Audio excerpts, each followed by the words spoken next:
Hello. This evening I'm going to demonstrate how to do Garde technique that I have come to like. Some of it takes a little bit more practice, as you'll see as we go along, but I'm going to make a swan out of an apple. So first you're going to start by cutting the apple in 3 sections.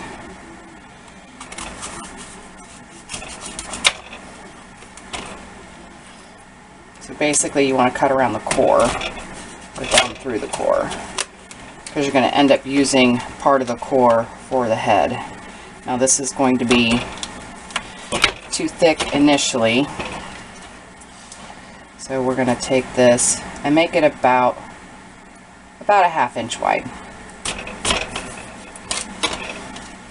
And just set those aside. Now, ideally, if you're using these for presentation, you're going to soak them in some diluted lemon juice or some other acid. That piece doesn't look all that great.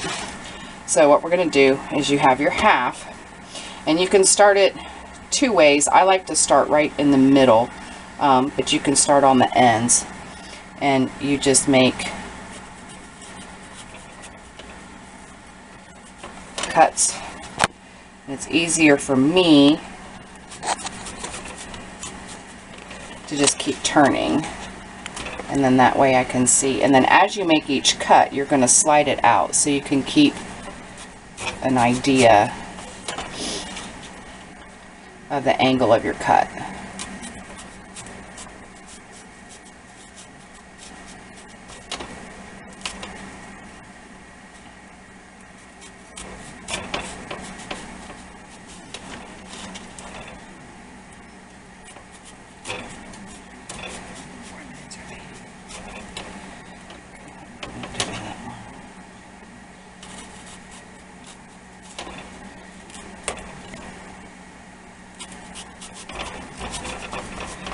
Now you want to be careful once you get down so far that you don't cut all the way through the bottom.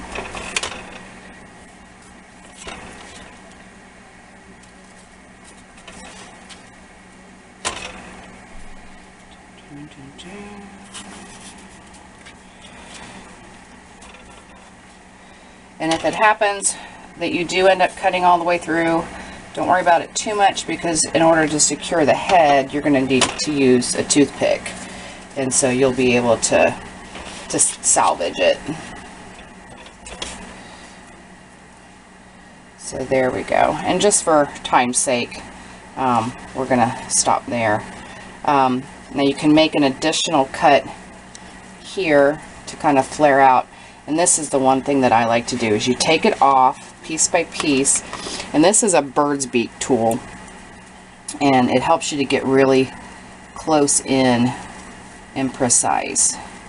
So you just take it, go along the skin,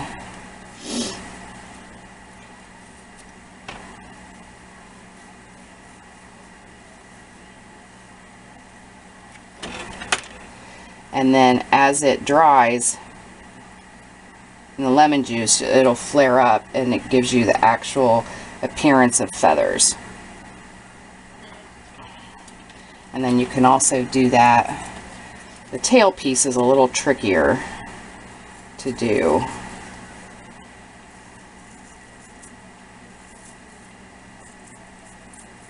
But you can essentially do the same thing there. And then you just make some zigzags in it.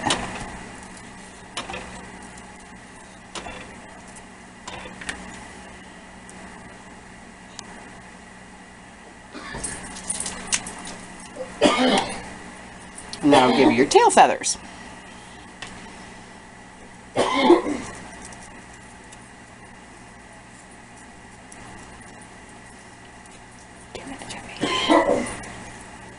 Okay. So that's the basis there.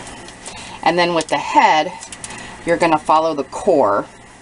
And then if you have a big piece like this, you're going to have to trim it down some. So you just take it, and this is the part that kind of needs a lot of practice and a lot of finesse, because it's just hard to get,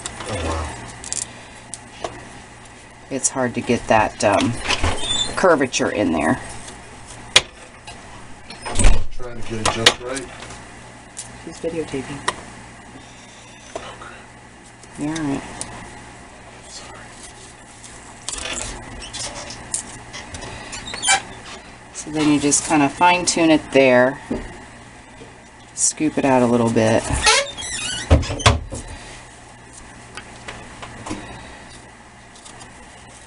Bring it down. Trim out the back side.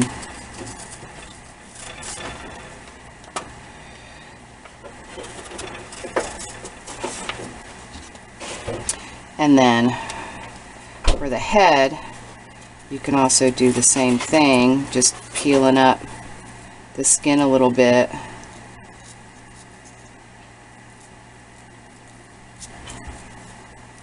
And then that will curl up as it dries as well.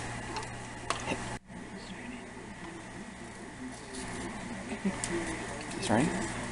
Okay, so then what you're going to want to do is flatten off the bottom a little bit, and then you have the angle there, so you want to angle it a little bit in, but you don't want to do it too much because you got to be able to get your toothpick in there.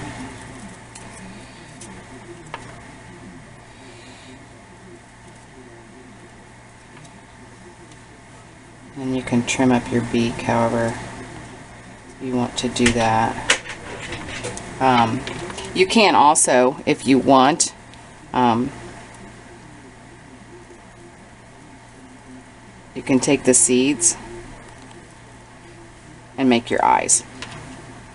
So then you're going to take your toothpick portion, stick it in there, stick it in here.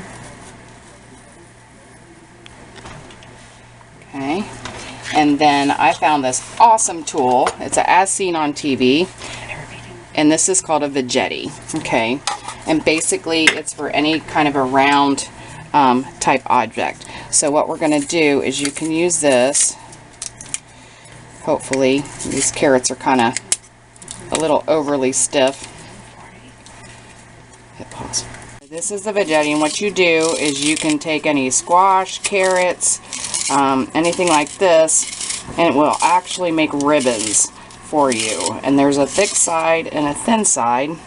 So we just got done doing the Board of Trustees dinner at school, and so we did this, and then what we did was we just took this around and we made the bird's nest. And there you have a swan on its nest.